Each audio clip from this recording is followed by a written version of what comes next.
The Heart of the Matter, Chapter 1, Section 5, Matter and Meaning. So, what are these two principles of matter and meaning that we need to examine? What are the two perspectives that we may balance? The first perspective is that the world is material. Books about the material world explain the principles behind atoms, or stars, or living things. They show the mechanical workings of everything, how part affects the others, and how the parts fit together into the whole. This is a fascinating world. There are so many interesting mechanisms to understand, and the more we study, the more amazing facts we discover. No matter how many answers we find, we can always ask new questions, and there's such a wide range of things to study.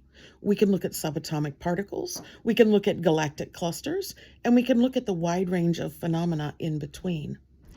Many people spend their whole lives studying one small corner of this picture. It's easy to see why it appeals to them. Understanding how something works is an exciting challenge. The whole world is like a puzzle made up of even smaller puzzles. There's always a portion of some puzzle that matches what you're interested in studying. And solving your puzzle provides a solution not just for you, but for everyone else, and for all time. The second perspective is that the world is meaningful. Books about the meaningful world speak of the purpose behind atoms or stars or living things.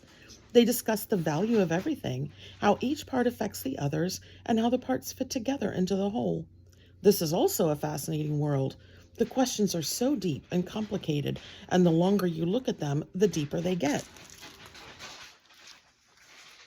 They've been around throughout history, but they seem to have no agreed-upon answers. Yet somehow, most people resolve these questions to their own satisfaction. In this case, the world is a puzzle with no definite solution. It involves easy questions more than true and false questions. And again, many people spend their entire lives studying the big picture from this perspective. It's easy to understand why this is appealing, too. These questions involve people's deepest feelings, their most complex thoughts, their very motivation for living, and questions of meaning affect everyone directly. It's possible to get through life knowing very little about, say, geology, but almost everyone has an opinion on meaning.